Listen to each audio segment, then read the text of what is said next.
great day, but I made a bit of a mistake because when I was fishing on the beach, it was actually bloody beautiful.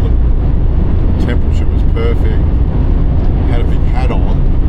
I didn't realise that I was getting sunburned, so I got a fair bit of sunburn on my face. I'm paying for it now, so I'll learn that mistake pretty quick. Had a pretty good day yesterday, but you know, it's all a bit rushed, you know, with all this driving, so I think I've got to do about at least 5 or 6 hours once you include all the tracks. You know, you're going pretty slow on the tracks, so I'm not exactly sure, but yeah, it's another long day of driving and, you know, airing up and airing down and all of that nonsense.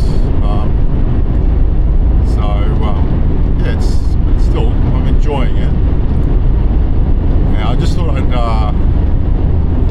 catch up where I left off on that story I wanted to tell you about back at the observatory. There was this guy called Harold Anderson who came out here, like I think it was in the 70s when the observatory started, and he had this idea that the world was going to end. And so he came from North America with this massive collection of books, like a whole library of books, like encyclopedias, books on religion, books on all sorts of cultures. And I'm not sure, I mean, this is all just passed down from person to person, but it sounds like he was trying to preserve the knowledge of the world, sort of thing. And his idea was that he was going to come and live in these caves, you know, when the apocalypse, nuclear apocalypse or whatever arrived. So there's a lot of caves around this Euclid area, right? So then he read about those and he thought, oh, I'm going to go to those caves with all my books. And in case he ended up at the observatory, and I'll put it up. I took some photos of the library and all the books, and so all the books remain there. And the poor guy ended up going back to North America. I'm not sure if he was Canadian or from the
Nullarbor coastline. I was just driving along and I could see the ocean, and then there's this lookout, which is pretty spectacular actually.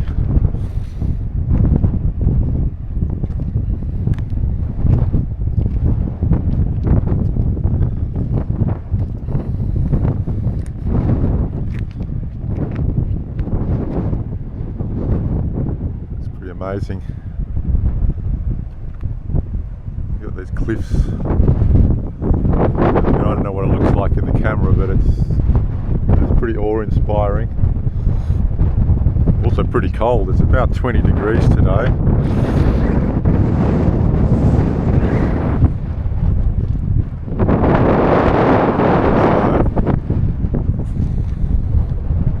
Back to the car, back to the mission.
Just leaving the Nullarbor Roadhouse.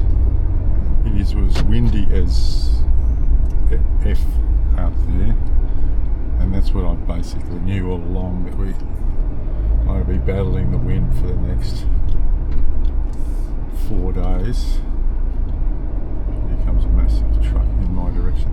They could probably fix the driveways here. They're just huge potholes.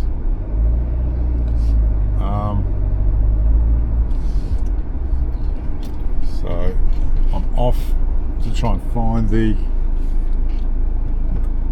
turn off to the,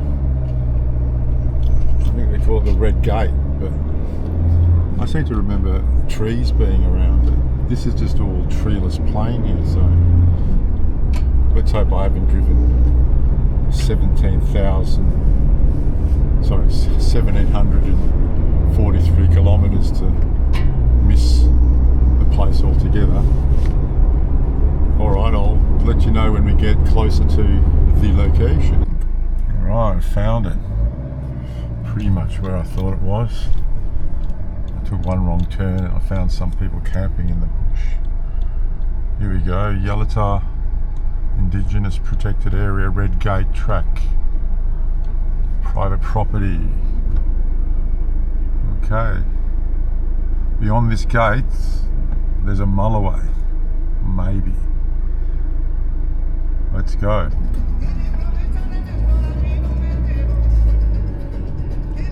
This is just at the entry. It's a nice little eucalypt wooded area. This is sort of what attracted me to the place, because I found it a bit unusual that you could be, you know, in this sort of environment and then straight into the dunes. So I've got about 19 k's to go. Most of the track's just sort of hard woodlands, and then I think the last kilometre or so is you just got to get across the dunes. I haven't even got it in four-wheel drive at this point. Maybe I should concentrate on what I'm doing. This is very hard though, this track, so let's hope it doesn't get too rocky. I think they graded it last year, so it should be just like a cakewalk. So far it's pleasant, but it looks pleasant in the video, but the wind will be what will drive me mad. I'm not a good person in the wind, so we'll have to see how we go.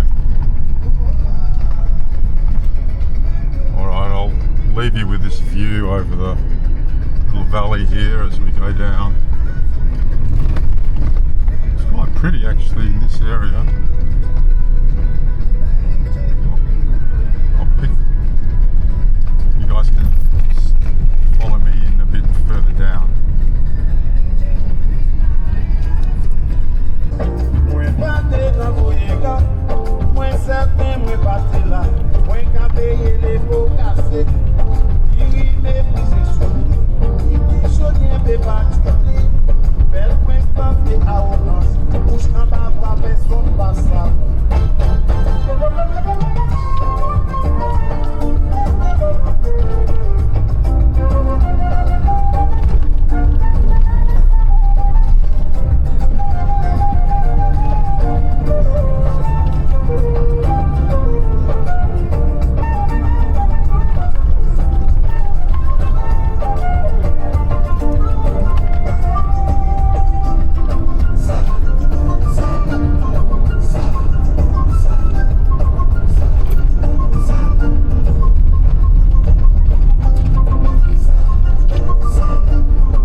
Here I'm going to Jackson's and then I'm going to Guez, or what do they say there? Daily bag limit 2, Yalata community encourage catch release, maximum 2 rods per person, permit required, respect the environment, responsible fishers, welcome back. Alright, I think I'm going to let my tyres down now. Guys, we're here and I'm bloody frothing, mate. I'm going to take you with me. First look at the beach. From what I can see, it's bloody awesome. Like, Let's go and have a quick look, eh?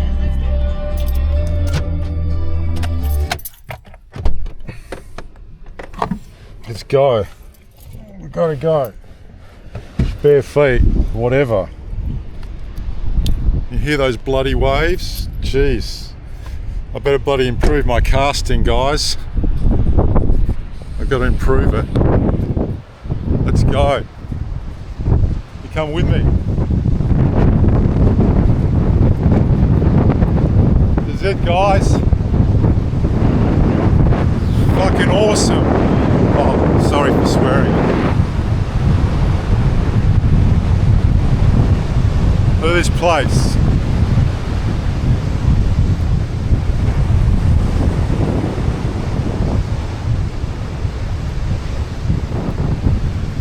Check it out.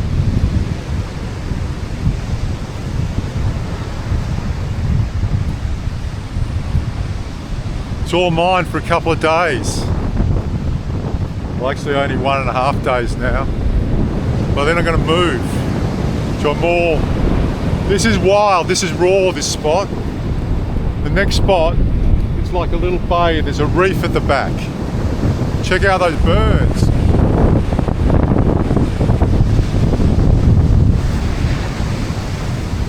Man, are they in there?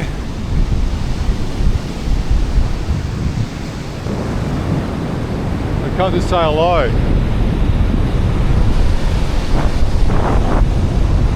I don't know, this is awesome. Except for that rain, I got to get set up a bit. Looks like it could rain. So I go back and set up.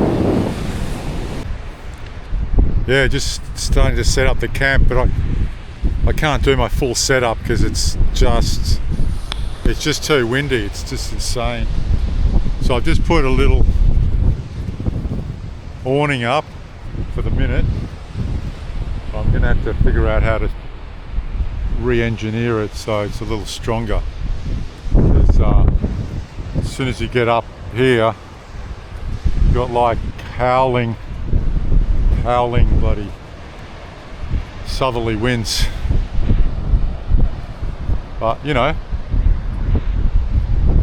that's the way the cookie crumbles. Maybe it's better for the fish that way. Alright, that's just the beginning of my camp.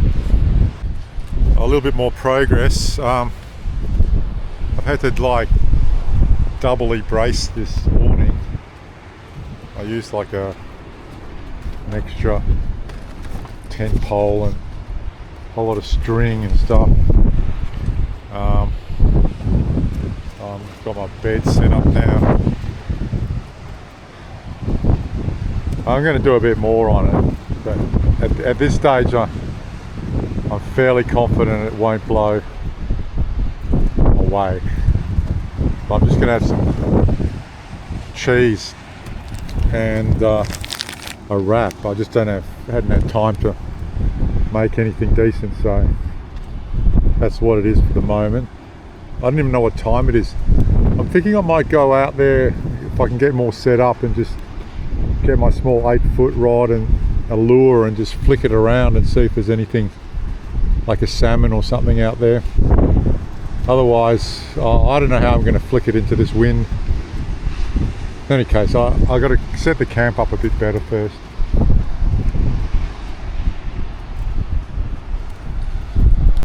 Okay guys, I've had to really MacGyver this thing up because it's pretty okay in here. Pretty okay. I've done yeah, sort of MacGyvered the thing. I got a side on it now. Just buried it with sand. This end's not so good because I just had just a cheapy tarp. Don't ever rely on the eyelets on these. They don't do so well.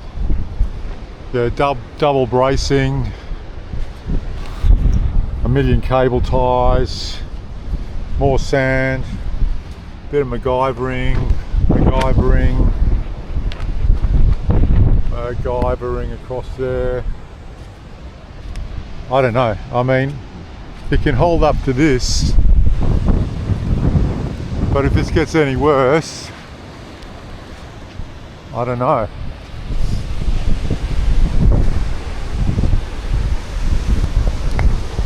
Have a look at it. I'll raise the thing up. There it is.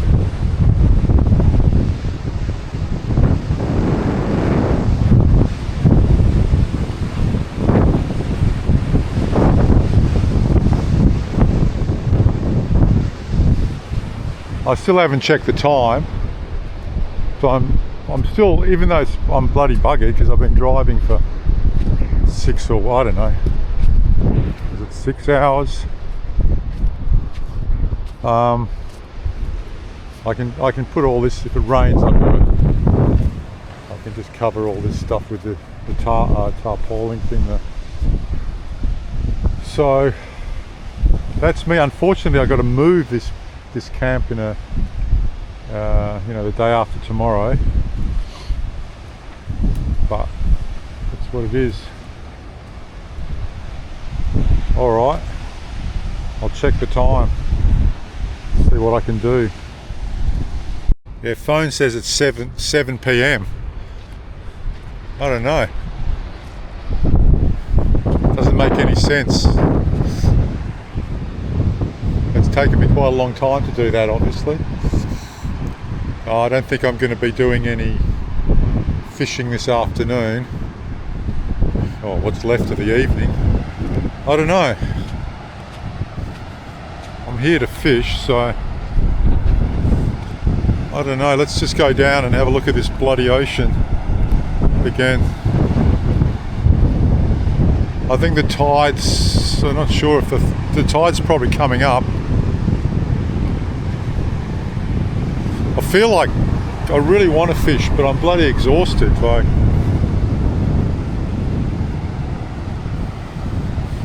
there's a lot of tracks along here. Most of the guys that come here come on those quad bikes. That's the thing to do here. You bring a quad bike, you find yourself a nice hole somewhere,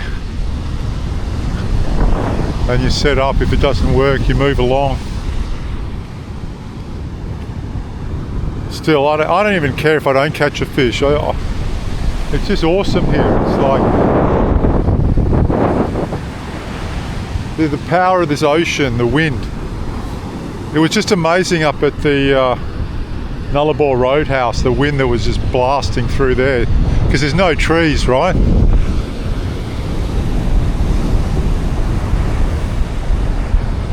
any case, I'm trying to survey the water a bit. It just looks to me a lot like a beefed up version of our beaches in Perth, but super beefed up. I don't know, the water looks pretty deep just straight out there.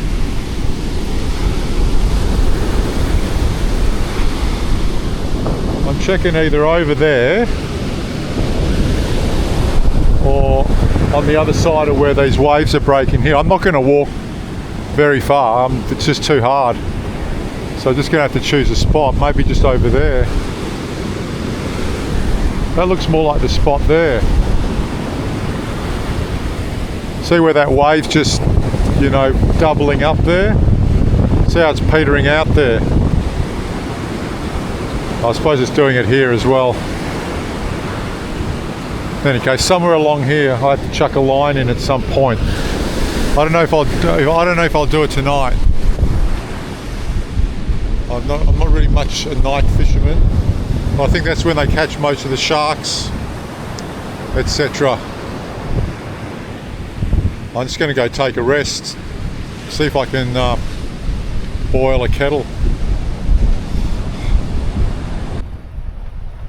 That's the way. Nice cup of tea going. Nice cup of tea. I like a cup of tea. Not everyone, most people like cups of tea. That's just in case. I got the spade here, just handy, just in case there's snakes, right? Like You know how paranoid I am with snakes. Have it handy, just in case. I couldn't be bothered cooking much, so I thought I'd make a cup of tea and then do 2-minute noodles. Just relax for a while.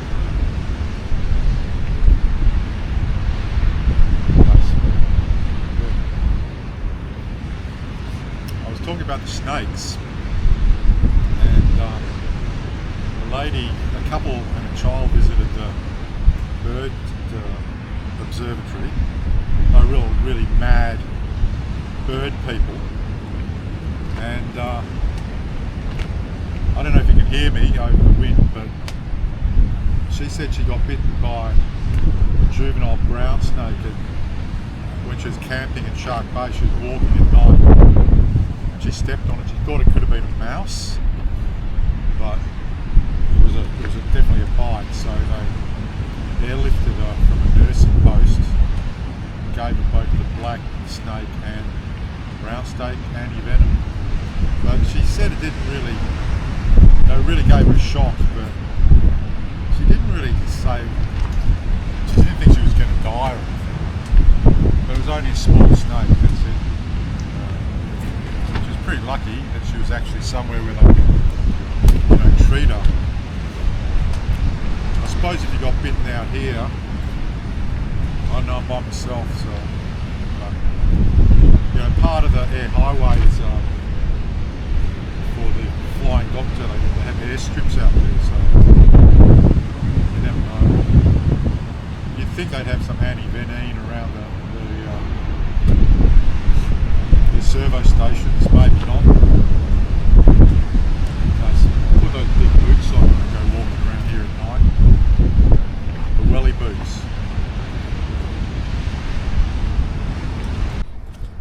Not much of a meal, but at least it's warm.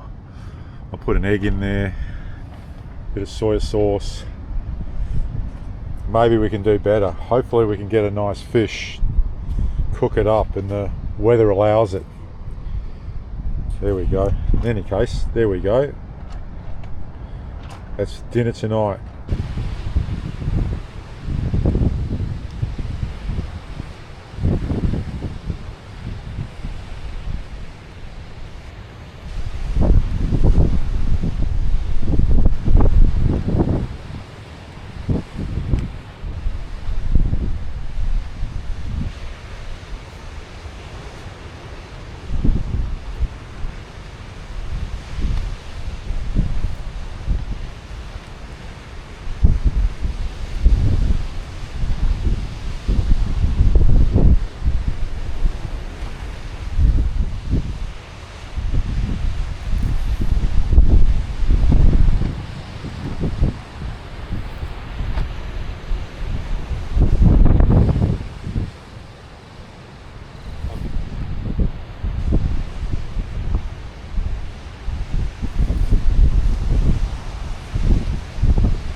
Noodles gave me another burst of energy, so I'm just going to take this.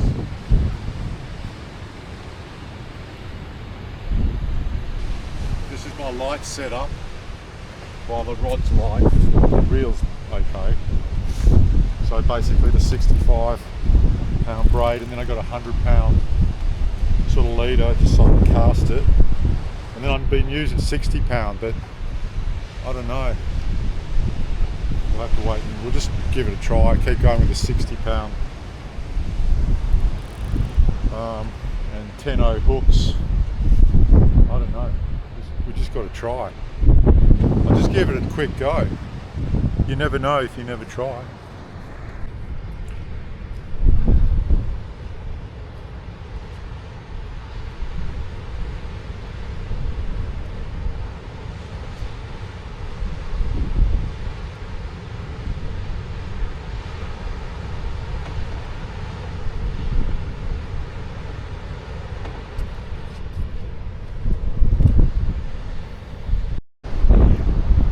Okay, I don't know if you can see me. We're going, and this is the setup. Same setup as before. I don't know if you can see that. We've got the sinker, then the bait will be there, then the 10-0 hook, then up to the swivel. And I won't be able to film myself fishing, but if I catch one, maybe I can take a short video.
Something took the whole thing. I don't know how that works. No way that just fell off. I decided to pack it in. It's about 11:30 at night. There was no action at all, basically. There's a little bit of weed around. You know, the tides are just not going to be with me in the next few days, so. But I'll keep fishing, who knows. See you in the morning.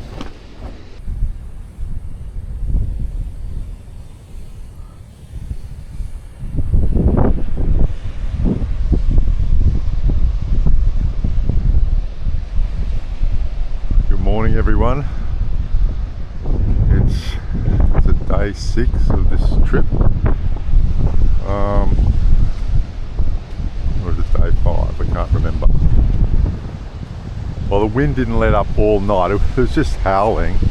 Seems to have dropped off a little bit this morning, but the tide is, still low as I expected.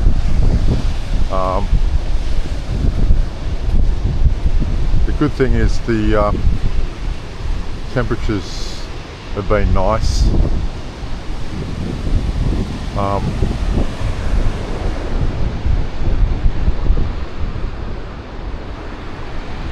So the visibility, I can see down to the, I don't know if they are, I think they are the cliffs down there, I'm not sure. But yeah, the sun's coming up. I had 4 big seabirds just fly right along the coast here. They didn't stop to say hello. Very unhospitable animals they are. I saw one light last night down the beach or somewhere. You never know with light because you can travel a long way. Then it disappeared. But it was in the wrong direction, because basically this is the last official camp on the western end of this beach, so I don't know where that light was coming from. Must be some reef out there where it's breaking out a bit further. And there's a bit of a headland over there. I mean, if I have energy, I might walk down there and take a look. I don't think there's any hurry or any special time to be fishing, because the tides, I mean, I'll check the tides, but I think the high tide's later in the night time, even later than I went to bed. It was coming up, I think, when I packed it in. You can see down there where I was fishing. Yeah, I can't really go and scout out better spots because it's on foot. It's just going to be impossible, and I'm not taking the car down there. That sand's really soft. I wouldn't be a problem with a tide. I don't think it would come up to that level, but I don't want to spend the rest of my time. I didn't even know how to get down. There's no access down here. I'd have to go around. Yeah, so boiling the kettle. I don't know. I'm not that hungry. I watched a movie last night. It was called Paradise. It's pretty shit like most movies nowadays. In any case, we'll see how today goes. Hopefully it doesn't get too hot or too windy. Let's get back to this kettle.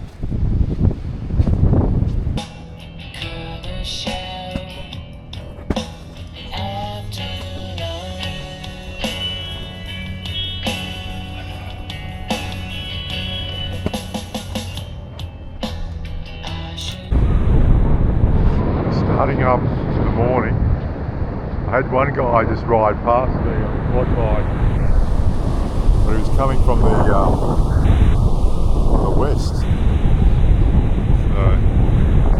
he didn't. He just gave me a little wave, and that was it. So it's not as isolated here as where I was at the bird observatory. I mean, I was basically the only person there. There'll be people all up and down here, but let's just start. Tide's low. See a bit of weed in the water. I got a few seagulls, friends. Finally a few friends. Let's go. Guy on the quad bike came back. He's from Queensland. He's going to pick his missus up. He reckons I've got a good spot here. He's come here like he comes every year. Sometimes he catches nothing. One time he said he caught like 8 in a day, and the biggest one was 1.5 meters. So, you know, that's the gamble you take, driving all the way. Off he goes. And then I've just seen another guy poke his head up, because where I'm camping there's like a daytime area as well, so you can just come in for the day without camping. I just saw a guy poke his head up over the dunes, so this place has definitely got people around. Oh yeah, and he said he's fishing in a place called Bob's, and then yesterday he caught 2 small mulloway and a bronzy. So let's hope we catch something today.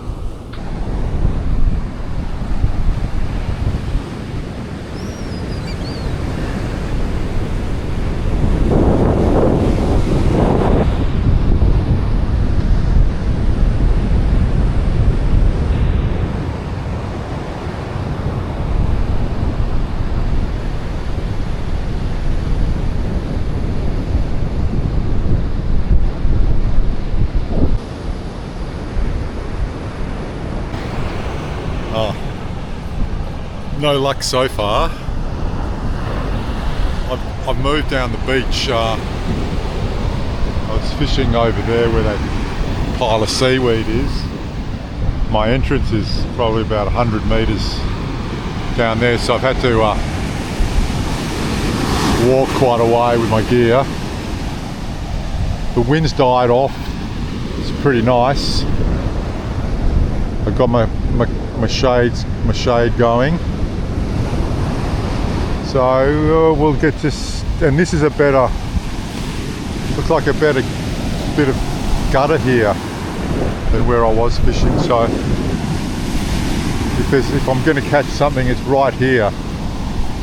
There's still a bit of weed around, but it's not a game stopper. In any case, let's keep going. So far, a little on the disappointing side, but you know, that's just fishing.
keep fishing all day in this spot.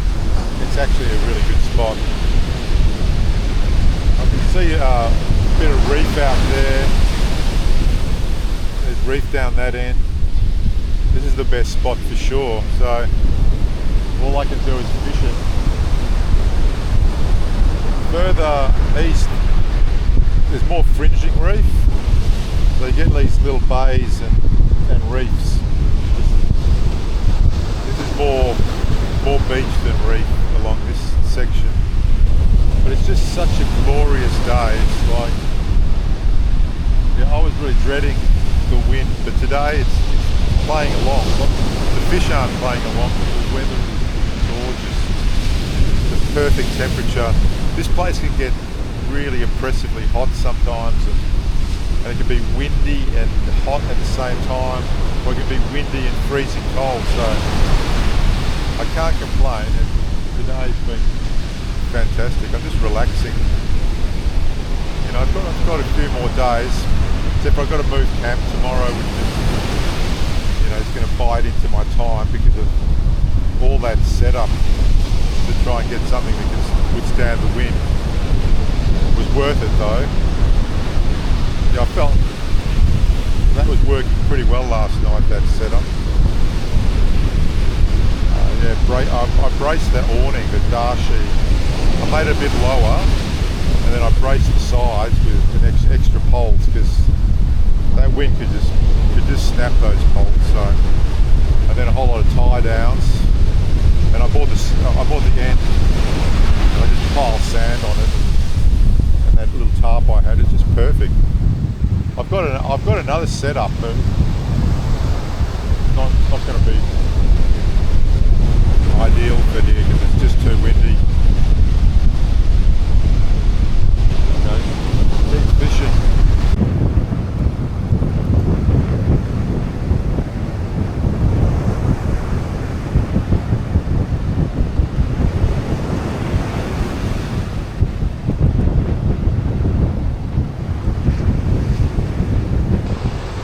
That's about where it is, the best spot there.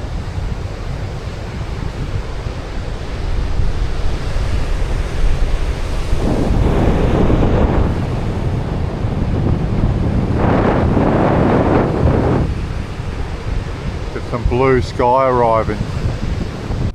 I just checked the tides. I saved some onto my laptop, and yeah, sort of around low tide at the moment, and it's really nice out there, but I don't know.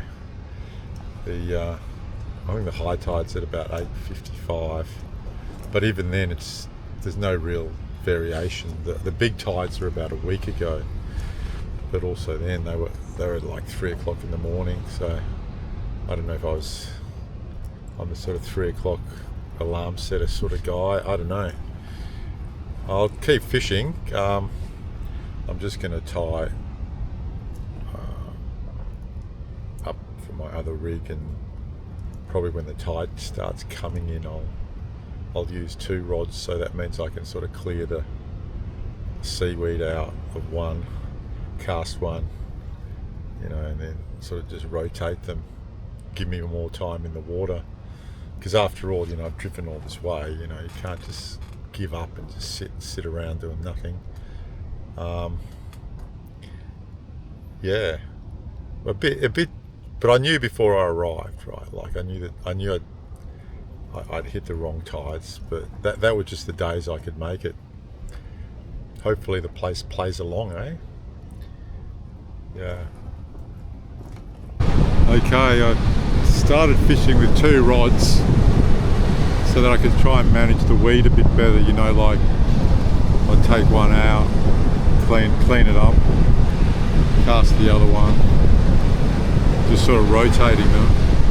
But the side currents just got pretty awful, and I think the tide's still going out, so it's really not the time to be fishing. The high tide is, I think it's around 9 o'clock, 8:55 they're saying tonight. I'll probably dedicate a bit of time around then, but at the moment it just seems fairly difficult. I mean, if I hadn't have driven this far, I definitely would have just packed it in by now, but and also every time I've got to get something, it's a fair walk back. Yeah, I mean, it's still a beautiful place. The prize is there. It takes. You have to be here on the right day, I think. Okay, so we just keep going. Got a few days left. Oh yeah, I think I'll show you I've got the rods pretty close together, because basically as you cast one, the current sort of takes it to the west, then you can just cast another one and then pick that one up and rotate. So that's the original rod I've got there with a Shimano 1400 sensor weight. That's a really light rod, that one. I like that one because I like holding the rod normally when I'm fishing, and that's a heavier rod. I've forgotten what it's called, and I've got a fairly cheapy Pen 9.5, I think it is, on that. That's a better rod apparently, but I do like this one. You can see this, yeah, it's just raging out there. You can see the white caps right at the back. The wind's starting to pick up. Still bloody beautiful though.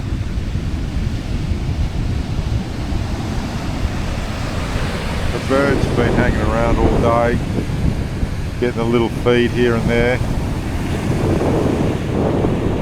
I'm totally out of company. I just enjoy just sitting here watching this ocean. It's just so pristine. Yeah, that just right in front of me this morning was like quite a peaceful blue sort of hole. Now it's turned into like a washing machine of whitewash. Yeah, it makes it tough. I think I'm just going to sit it out till the tide comes in. Otherwise I'll just tire myself out casting into the wind. Yeah, that rod's got the bionic finger, which it's the first time I've tried it out. It actually is pretty good. Pretty easy to pick up. Come on buddy, I'll give you some food. No, don't walk away.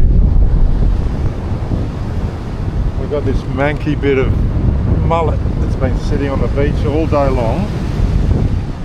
And I'm going to pull it out for you.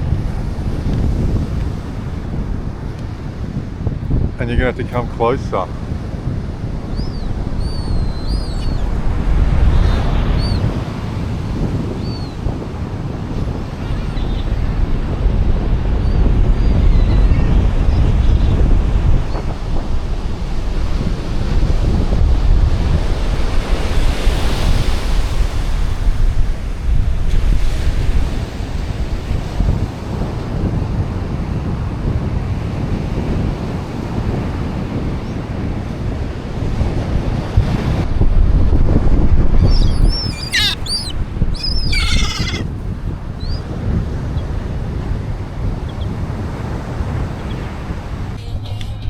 I just came up to have a bit of a break in the shade and could hear an engine. A couple of fishers have come along and they parked themselves probably 300 metres west of where I am.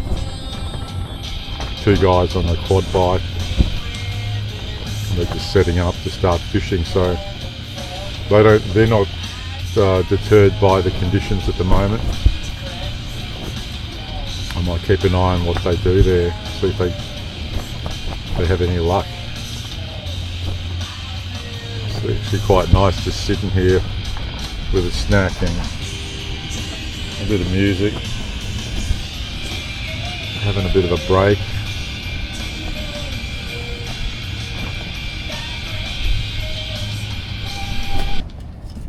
Alright, I've been resting here for quite a long time, probably too long.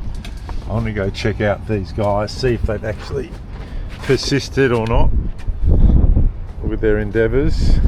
Oh, I've got to put my glasses back here.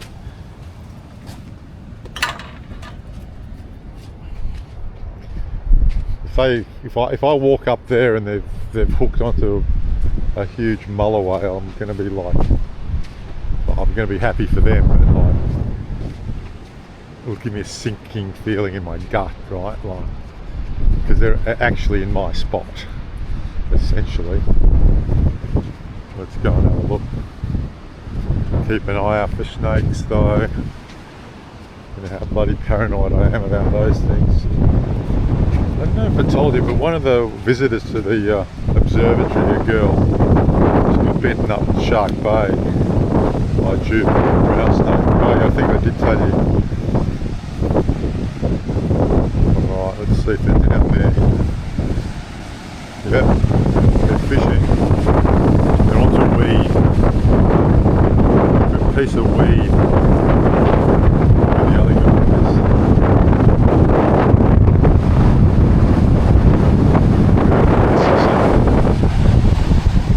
There's my birds, there's my setup down there.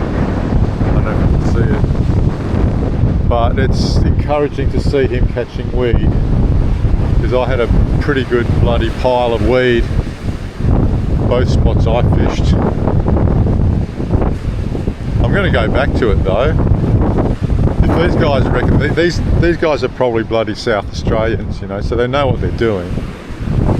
Not like me. Yeah. Wonder if the tide's coming in yet. Oh, it still looks like a washing machine down where I am.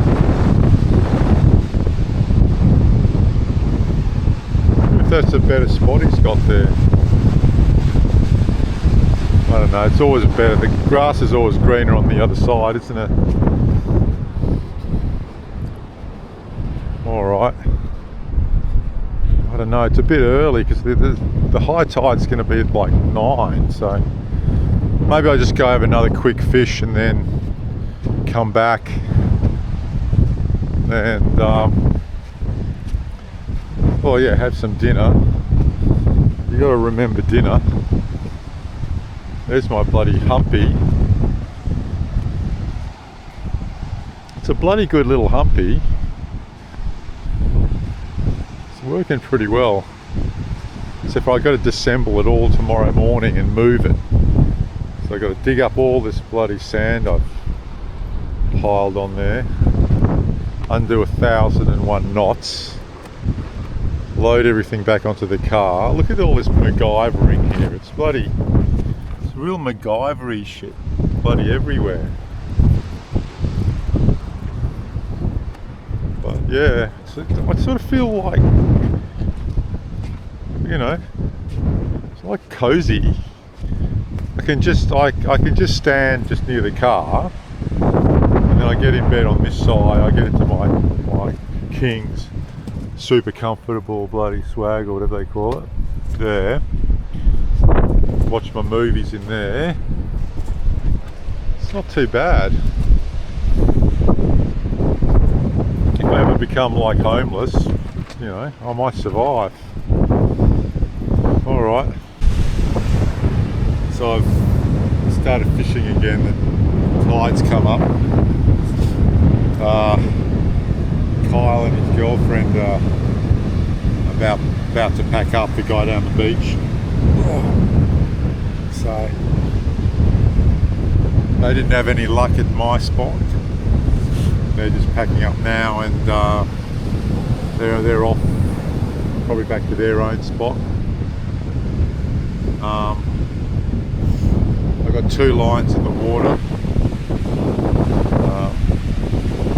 and I'll keep fishing. It's pretty demoralising though. They haven't caught anything today either.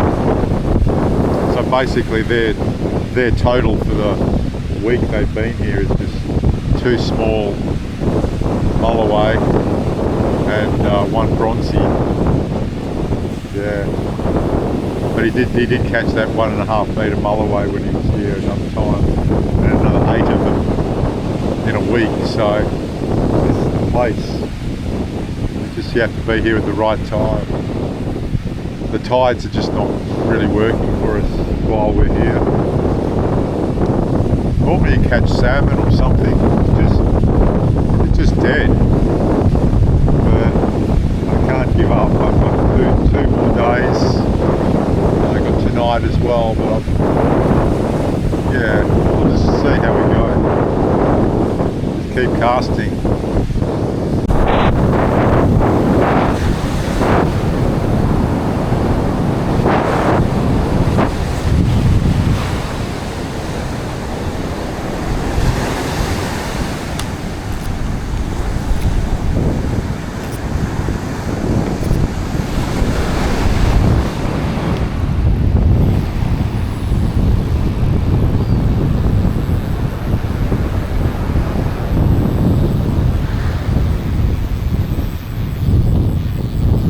Keep casting.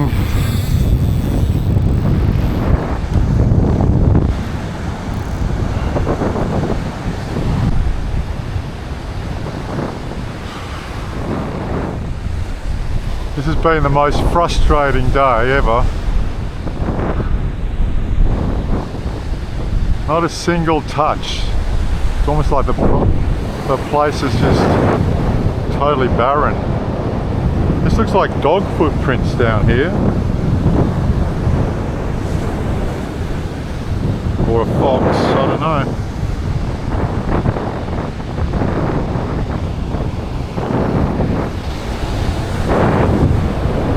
I still love the place, but it's like enjoying it, the beauty, and being disappointed in the fishing are two different things. This is where the other guys were fishing. Yeah, just all weed.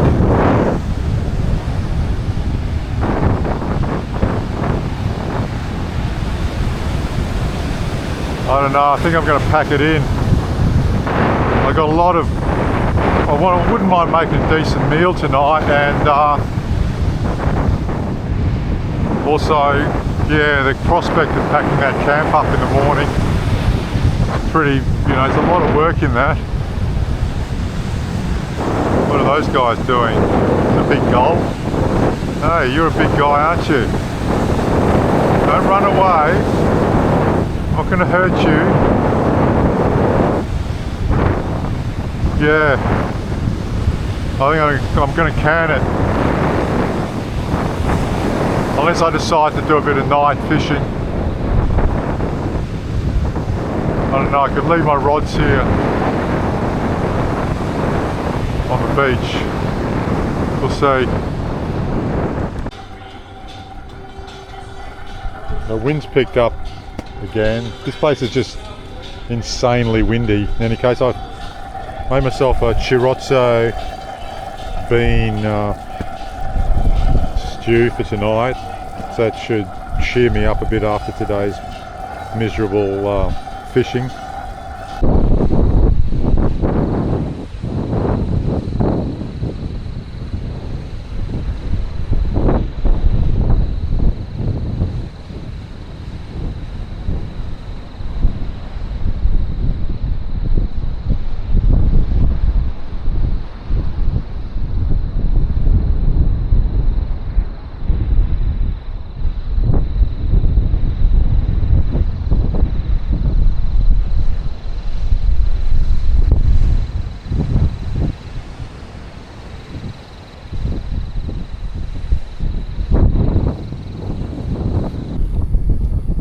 Good morning, everyone.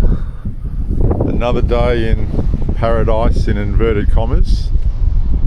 The sun coming up from the south again, which is always sorry, not the south, it's the east, but it feels like a weird position because it's coming up parallel to the beach, which I'm definitely not used to. The waves were just roaring in all last night, just the sound of them, like it was just crazy. It's like a freight train heading towards. You can really see the cliffs there of the Nullarbor. There's a lot of visibility. There were quite a few stars out last night. So yeah, you can see them. Oh, I think I can see dog tracks. Yeah, looks like I've had a visitor. So the tracks come down to about, I think they're dog, it's a small tracks. Come to about, 2 or 3 meters from the car, and then they turn back, and then they go up through here again. I don't know, whatever it is, it's not a big animal, but yeah, you can see the cliffs, they stretch all the way. On the way home I'll go to there's a lookout at the head of the bight. I haven't stopped there yet, but I'll go and take a look at that. It's bloody awesome, it's beautiful, but it's wearing me down, the wind, the constant noise, and also just just being so close and exposed to the ocean. You get this sooty sea spray, salty wetness on everything. The car, all your clothes. You try and hang them out to dry and they're just wet. The salt just keeps everything wet. So yeah, I'm getting a bit worn down. I know it's only been here a full day, but yeah, so I've got to move this whole humpy experience to another location. The other place is about 8 k's from here, about 8 k's going east, and yeah, it should be a little bit more sheltered because it's back from the beach a bit more. I think it's in more of a recess. So maybe, I think you'll still hear them. You're not going to escape the sea, the ocean, but maybe the wind, well, I might escape that a bit. Yeah, I just feel like, yeah, I think if I had been catching fish yesterday, my spirits would be a bit higher, but like just having to move all of that with no result at all yesterday. And then also in the afternoon, like I was pretty knackered in the afternoon session when those people were fishing. And they obviously weren't that keen. They only stayed there for like, well, maybe an hour and a half. So yeah, I didn't go out at night. I should have gone, but I was just too knackered. Watched the movie. It was pretty shit as usual. And yeah, I don't know if I'll fish with 2 rods because it's just so much work. It's only work because you got to lug them. You got to lug them down to the. You got to lug everything up and down to the beach because you're not driving down here. And yeah, so I'll probably just use 1 rod at this other location. It's also a much further walk from what I understand. Like I'm even further back from the beach, so I could be lugging even further.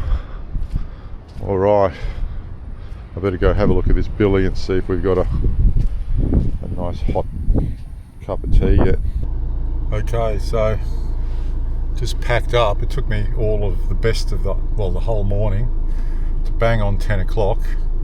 That's when you're supposed to leave these places. So I was going to have a flick with just a lure out there, but I didn't get time. So I'm going to move on to this other place, which is about 8 kilometers further east. Maybe I'll have some luck there. In any case, I thought I'd just record the mileage. So I'm actually at this campsite. I've done 1800.7 kilometers from Perth. So, but that includes the observatory and stuff. So that was what 40k in, 40k out. So yeah, so it's about 1700k from Perth if you want to get here via Kalgoorlie. I'll just show you the mileage. Hopefully you can see that on the dash. I'll just move the camera forward and back. There you go. All right, well, let's go see what this other place has got to offer. Too much.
pretty sure I'm at camp too, I hope so. I'll check before I set up. There's 3 camps here. One's occupied that I can see, the other one I don't know. See how much more sheltered this one is from the wind? Oh, I should have got some firewood. But I've got to go up this bloody hill. Oh my god, look at it. Up this bloody hill to get to the beach. In any case, I don't know if the wind's a big factor here, but I'll just park in the same orientation.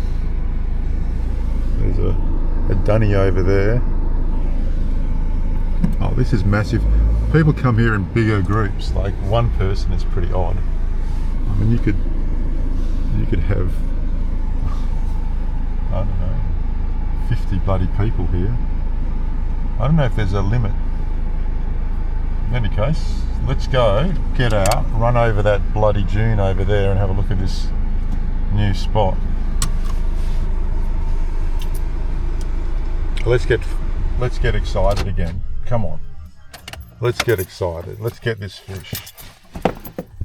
Oh, it's just setting up the camp. It's a pain in the ass. That was like, I don't know what time I woke up, but that was sunrise to 10 o'clock. Just unpacking that shit. I suppose I should also remember to check this is my camp, because if I set up and then it's the wrong camp, someone rocks up, I'm bloody, you know, then I'll have to spend hours bloody unpacking. Yeah, it's a big, I knew this was going to be like this. It was like a big dome, much more sheltered. Where I was so exposed. I tell you, if you want an experience, go to Jackson's. If you want to really experience what the Southern Ocean's all about, go there. Nothing but misty, salty wetness 24/7. All right. Oh. This is a hell of a hill. What did I sign up for, guys? What did I sign up for? Signed up to catch a big mulloway, and it's testing me. Oh, bloody hell. Shit a brick. This is going to kill me. I'm fishing with one rod, I'm not doing 2. I don't even know how much time I've got to fish by the time I set up camp. In any case, the tide will be with me in the afternoon as always. There it is.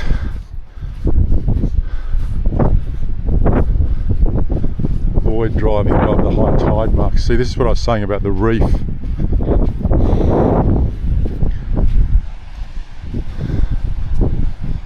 A fringing reef. This is a prettier spot, but it's not as wild.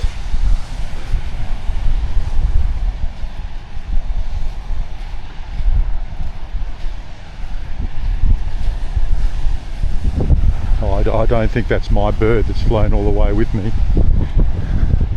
Does he love me that much? I wonder if anyone's fishing here. Yep. We've got parties. We've got parties.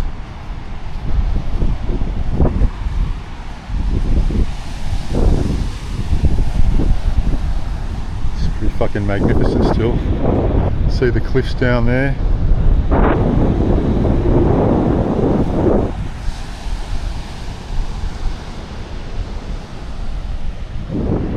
This is a bloody picnic here. It's a full-on picnic. Oh, I really want to get into it. I've got to make this friggin' camp. I'm going to go talk to these guys. Alright, so those guys are really nice guys. One was from Port Lincoln, and I've forgotten where the other guy was from. They say the crabs have been taking the bait during the day, but not at night, which is kind of weird because nothing was touching my bait except for the seagulls over at Jackson's. So far they've only got gummy sharks, so at night 3 gummy sharks, so I think that's in 3 days or something like that. But you know, there's reports of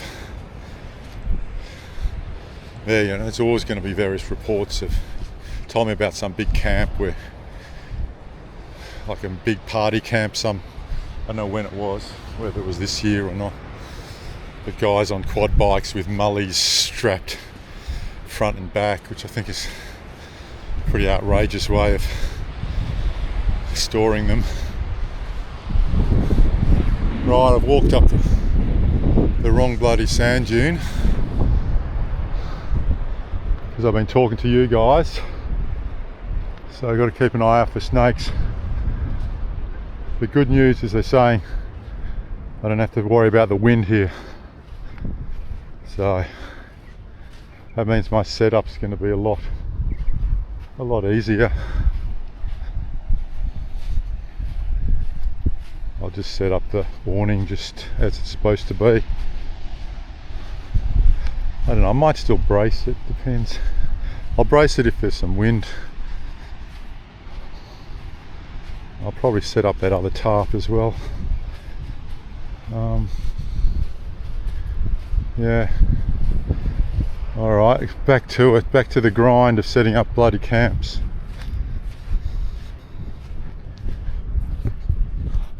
Okay, job done. This is a much easier setup. Now I can actually walk under here and it's so much better. I've just got my swag, chair table, cooking table, and your esky on the back, food storage, fishing box, tool box, my old swag just in case.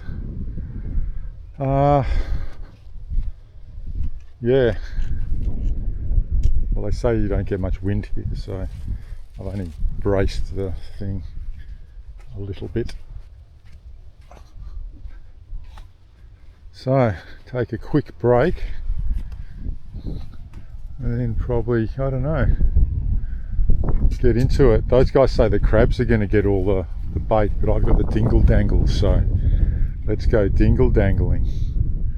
Maybe they should get some. Maybe I can teach them something even though I don't know anything. Alright, probably next time you see me I'll be fishing. Okay, finally set up.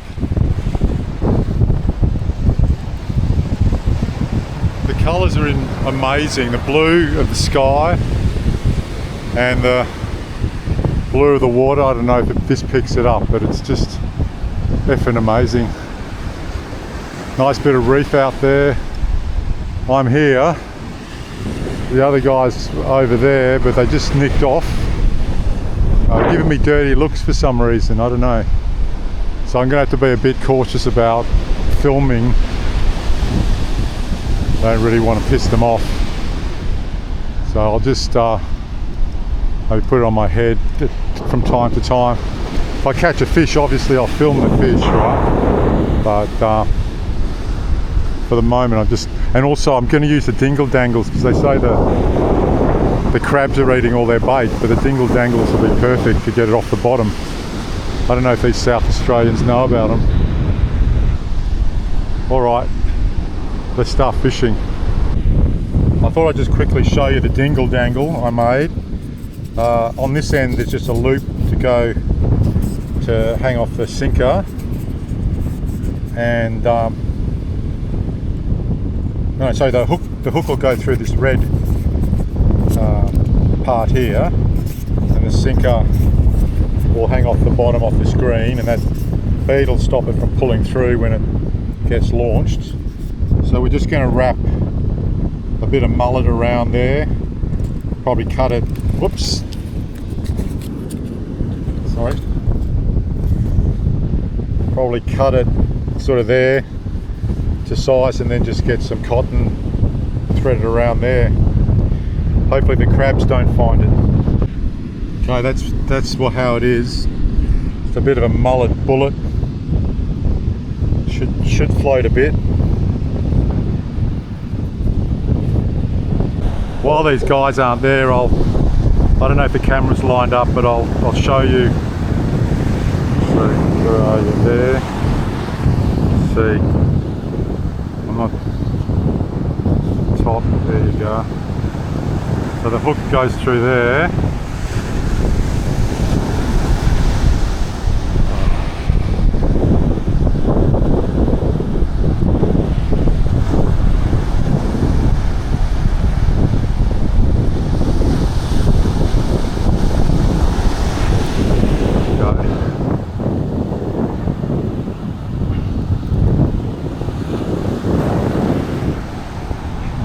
And then this hook's onto there, like that. Okay, let's go. First cast. First cast. Come on, guys. Is this a good spot? Is this the spot? If this isn't the spot, well, there's no spot, because this is the only spot I got left.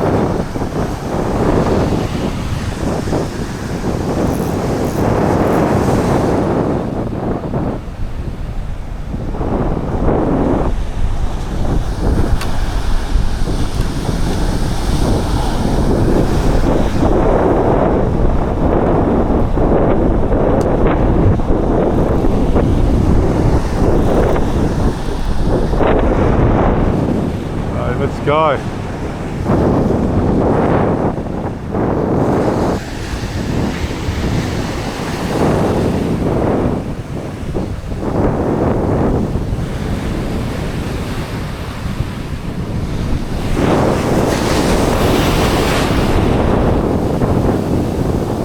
Hey, bombs away.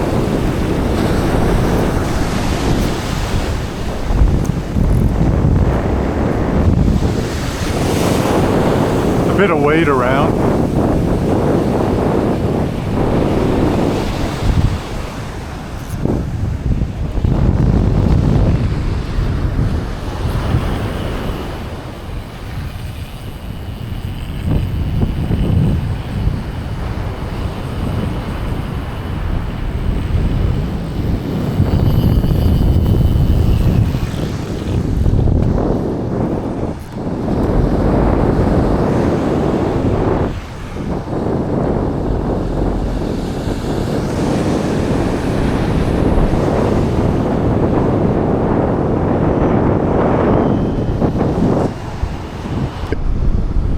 Yeah, I got to say, last night with the wind and the ocean and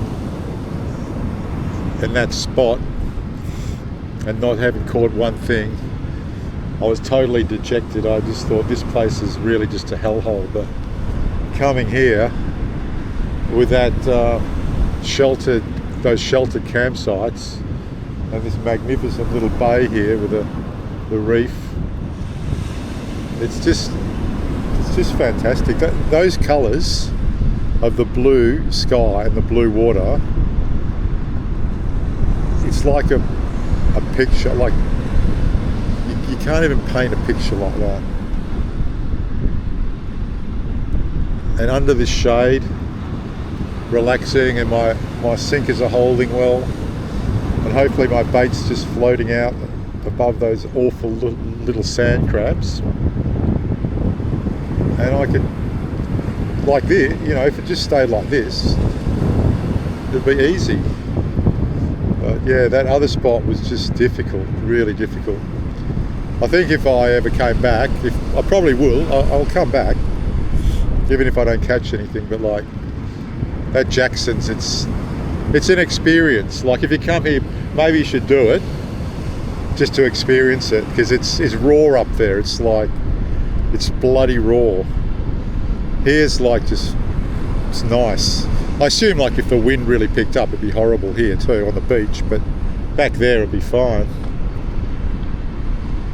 But yeah, I was almost thinking of packing the whole thing in last night. It was just really bad. But now I'm just fired up. I'm just sitting here, and I'll stay here as long as it takes. I'll go over that hill as many times as I have to get gear and whatever, bait, hooks, whatever, drinks. And if these guys don't harass me, we'll be alright. I mean, they were good guys, like, but just the looks they gave me when I walked down.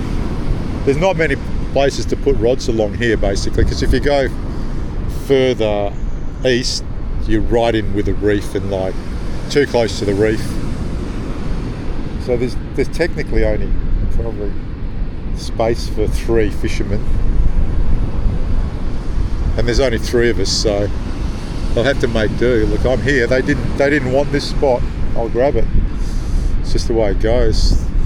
There's no room for me to spread out more. It's just, it is what it is. And if they're upset about it, well, too bad. Unless you know, they have a go at me or something. But I don't think so. They seem nice guys. All right, guys. I just keep attending the line. Let's get one of these things. It would be the icing on the cake, you know. Like, I don't know if anyone would even watch this video if I didn't catch one of these things, but like, you know, if you're planning to come here, I think I'll lay down, especially from Western Australia. People in South Australia know this place well, but like West Australians don't really know it. So even if I don't catch anything, I'll lay down a fairly good road map on the place, you know, without getting into the too much nitty gritty. But like, if you wanted to come, I think I've given you like a good appreciation without the fish or with the fish. Let's wait and see. Okay, I just dragged that in and it was out there for a good, I don't know, 20 minutes. And the bait survived perfectly, so this crab excuse is no excuse. We just got to catch the damn thing, guys. We're going to do this. If they're there in the next day and a half, I'm going to catch one. That's just what it boils down to. I'm going to be here 24/7. I say that, but who knows. But yeah, let's do it. You know, I said I was only going to fish with one rod. This is pretty easy here. The sinker's holding really well. There's no side currents. It's not a washing machine so far. So I reckon, you know, I'm going to have to go back to camp at some point. I reckon I'm going to grab another one. We got to catch this thing. We have to. In any case, yeah, but that hill's a bugger. Yeah, I think I'll do that. We'll see how we go. I'll need warmer clothes when it gets darker. But I've got all that in the car. So we'll see. I'm not very good at, I mean, I haven't really made fishing videos before, so it's a bit of a challenge to try and fish at night and film that, but I'll definitely, if I catch something, I'll show you, you know. But I can't be, you know, documenting the whole thing. It's just too difficult at night, and you don't see very well, so it's not very good viewing. All right.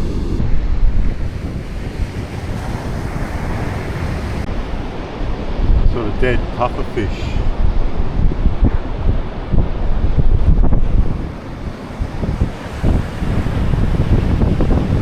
Just going for a little walk. Nothing happening on that rod yet. We're quite a long way from it if it does go off. Give you a look at this reef. Bloody magnificent, this place.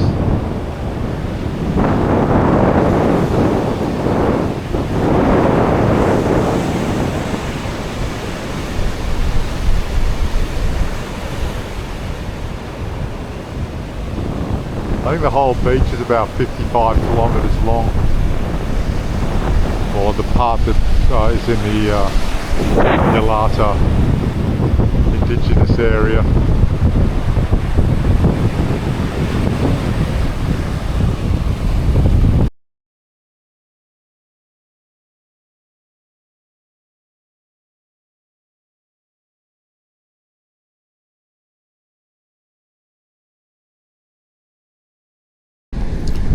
Hey guys, it's the afternoon. The boys, Jason and Alex over there, they had a big lunch at about 2 o'clock, and then they brought all their gear down, and then they don't even go back to their cars till, you know, night time, till when they finish fishing. So I thought I'd do the same. So I brought all my night fishing gear down, a bit of food, some drinks, and my extra rod. I'm all set up. The bait system's working really well here. The first bait I put out is still out there. It's basically, it hasn't been touched. Nothing's biting, but the gear's working well. So I got my main rod just up here, and the other, that's my second rod's over there.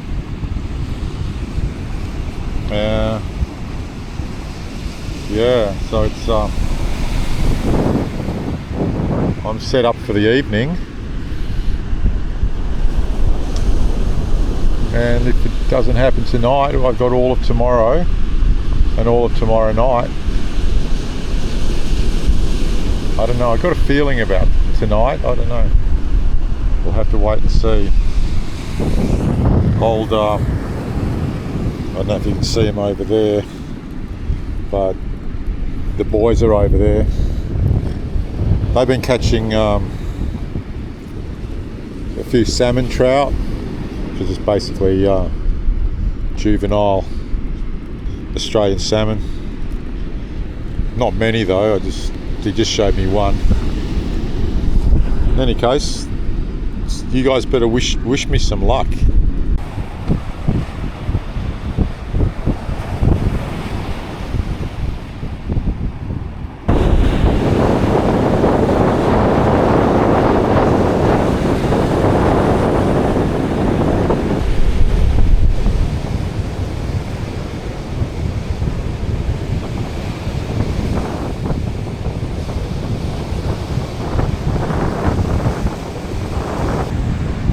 This is my dinner for tonight.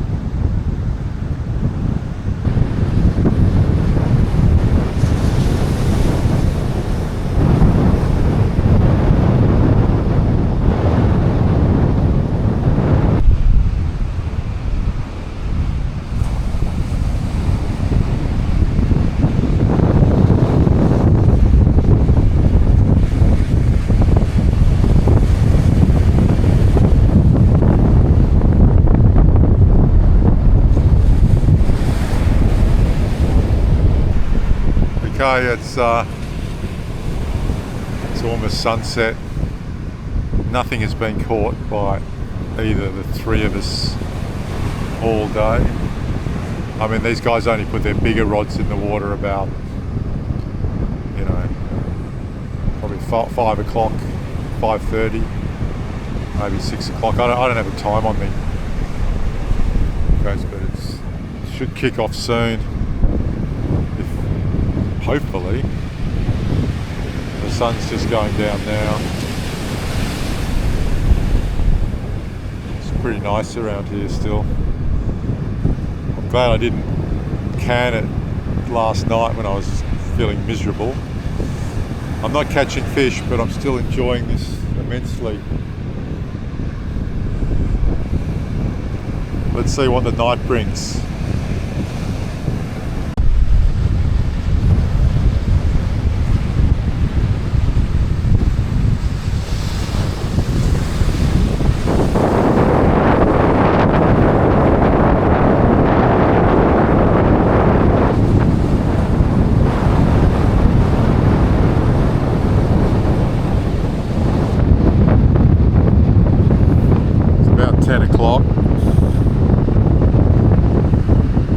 No one's caught check shit yet. And my tackle store sold me the wrong batteries for my little rod tip lights. So now I'm on conservation mode. So I've got tomorrow night as well. So that's really annoying. In any case, you just keep going. That's all you can do, keep going. I've got one rod on mullet and the other one on squid, so, and I've diced the dingle dangles because I just wanted the baits to sink a bit more, but so far not even a little touch. A long way to drive. I wish I could stay another night, but I don't have a booking, and there's no one actually. Like there's a campsite. One of the campsites is free here. No one there. It's all booked. Which is kind of weird. In any case, we'll see what happens.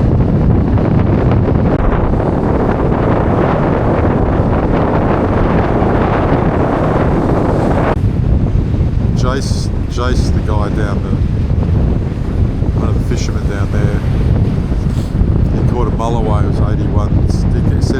He said he caught two, a small one, and one that was 81 centimetres, which is just 1 centimetre under. And this is all when I had to go back to the car, just try and sort the little lights out from the top of my rod, because the tackle shop sold me the wrong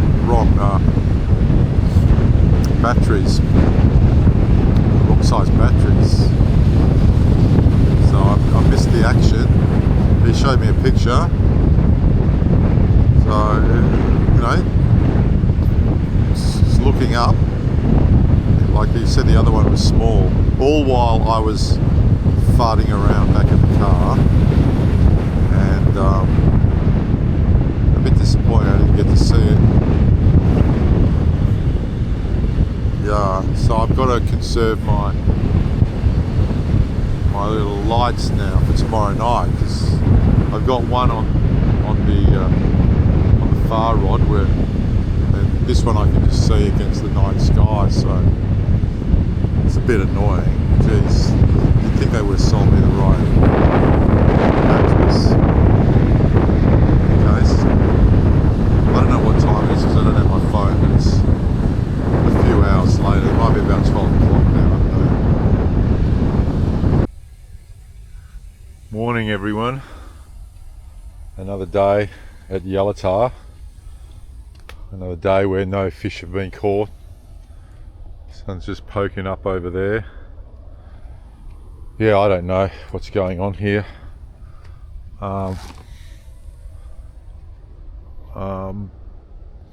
Yeah, it's just been dead. Apart from, the claim that Jason made that he caught those two mulloway when I walked back up the hill last night. I quit out at about 1 o'clock, and I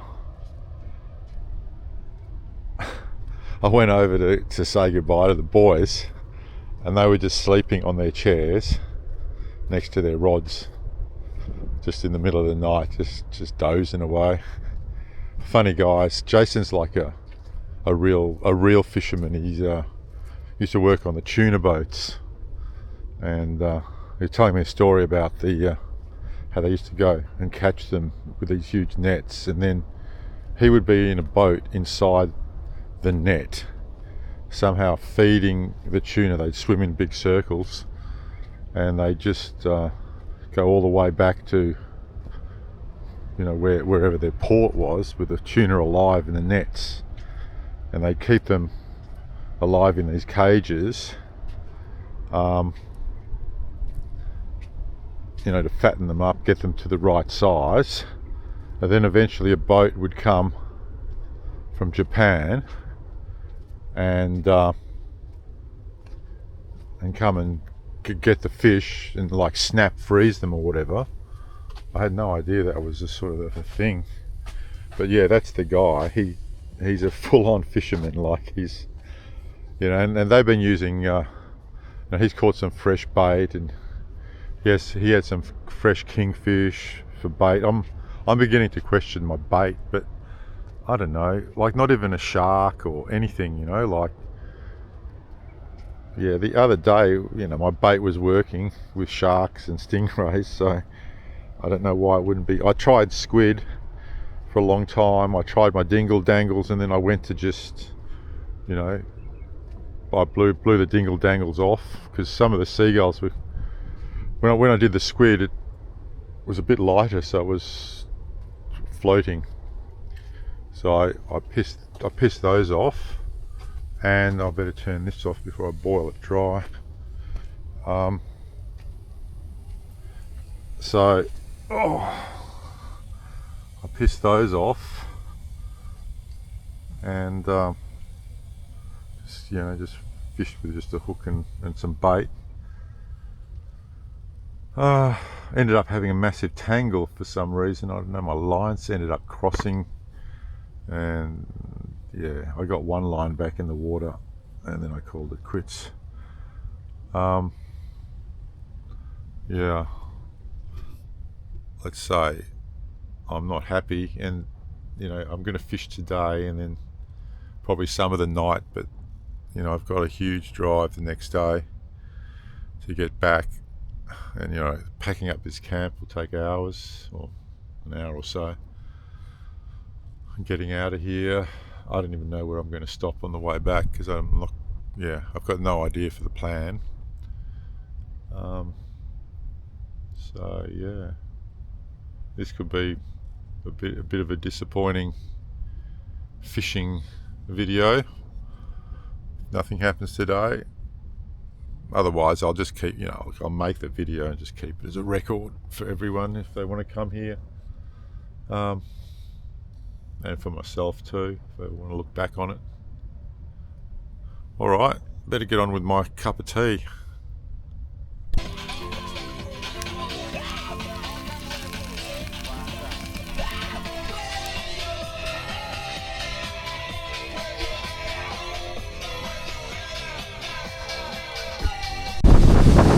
Okay, last day. Conditions are a little bit rougher. The sea's more churned up. We've got a bunch of nice seabirds over here, just sitting around. And the boys, they're not on the beach yet, so, and their gear's way back up there, so I don't know what happened to them last night. I thought they were going to sleep the whole night on the beach the way they were going. So I've bought my little 8-foot rod. I'm going to have a little flick with a lure and maybe see what else, maybe a bit of bait. But I can see a lot of weed in the water, which is not looking promising at all. Okay, let's get to it. Yeah, it's really blowing its tits off. You know, you come to a place like this with really high expectations, and it gets very disappointing, you know. In any case, I'm keeping it basic today, very basic. Just a bait and a hook, and just casting.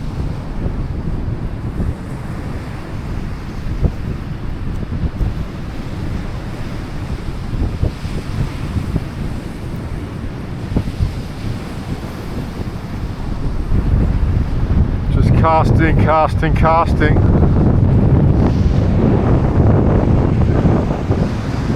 Just put it out there. That's all we can do, eh? Put it out there. There's one, its tits off.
1,800 kilometres, and you've got to drive back.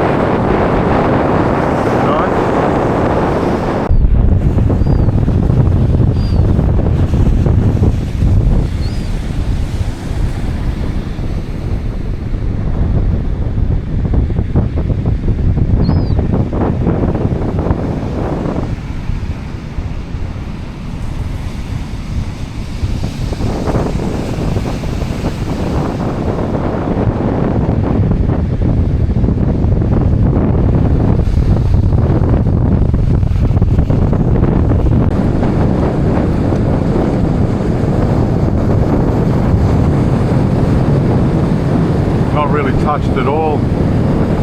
Oh, yeah, the crabs have been at it a bit. Okay, just flicking a little lure in here where the beach and the reef is pointing up a bit. My other rods are going, sitting there. The boys have finally arrived. A bit late, but better late than never. And yeah, just flicking this little thing away, catching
dive, and I can't bloody cast without hitting my own line.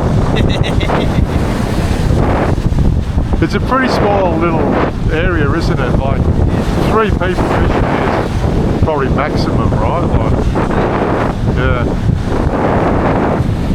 What are you using as bait for these things? Pilchards, alright.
Right, so that's it. I decided I'm canning the night session. That was just so insane, the wind there, the sand was just whipping up. I literally haven't caught a fish at this Yalata. Half my gear is back at the beach. I've got to go back up that sand hill and then over there, drag all my gear back. I'm thinking I'm just going to get out of here because there's no point staying another night if I'm not going to fish. So yeah, I don't know.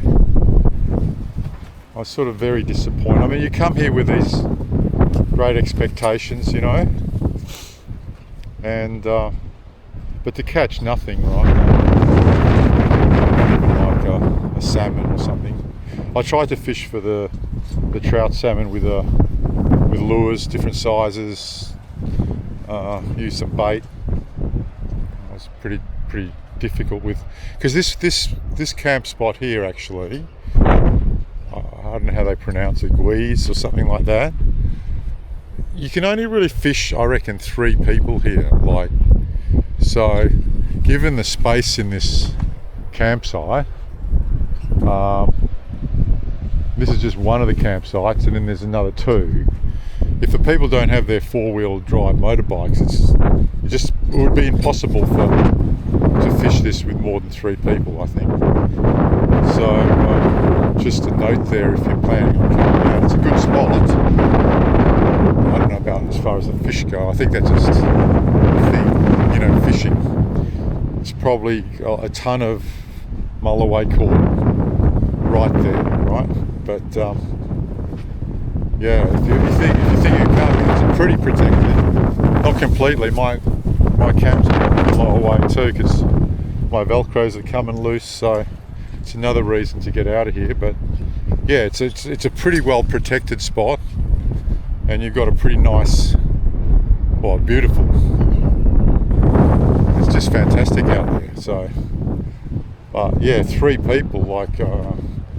I'd imagine if I got here and there was just people like me and there was more than 3 of us, it'd be hard to know where you'd fish. You know, if there are people already set up, that's it. I don't know what you'd do.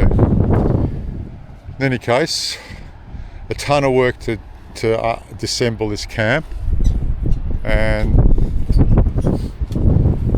going. I don't know where I'm going. I'll just head west. Just head west, son. So yeah, I don't know if you can hear it. Disappointment, but at the same time, I've sort of enjoyed it immensely. You know, I suppose a bit of a challenge and just the beauty. Yeah, and testing the Mahindra as well. Seems to have got me here.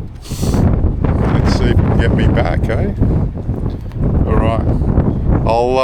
This won't be the end of it. I'll probably stop at the head of the bite. Maybe, I don't know. I'll give some final commentary in any case when I'm on the road or somewhere. Oh, guys, that was totally insane. That wind just picked up. It was incredible. It was coming from a different direction in the camp. Everything was just getting blown around. My awning, which luckily I did brace it last night. I was actually worried because I didn't think I could get it down by myself with that wind. Eventually a guy came along on a quad bike from Yalata, a big guy, and he helped me get it down. It was just unbelievable timing because the other blokes had already hightailed it out, Jason and Alex. They saw the writing on the wall, and trying to pack up in the wind, it was insane. Just everything blowing, just sand blowing on you just touch it. The minute you touch something, just covered, blow over, sand. This place is a love-hate thing. Like, it really is. It's love-hate. I don't know if I want to come back. You know, it's Yalata 1, me 0, right? Actually, I think Yalata's got even more points. Yeah, I think I'll be drawn back. Depends how the rest of my fishing goes. I'm really just starting my fishing. So if I get heavily into it, I'll probably come back. I don't know if I'd recommend, but I would. If you're into fishing, yeah, come. It's a challenge. It really is a challenge. Like this place, the wind, the weather. I almost went. I left all my rods on the beach. I packed up everything. Then I went and got my rods. I think it took me 2 trips to get everything. And when I went back the second time around,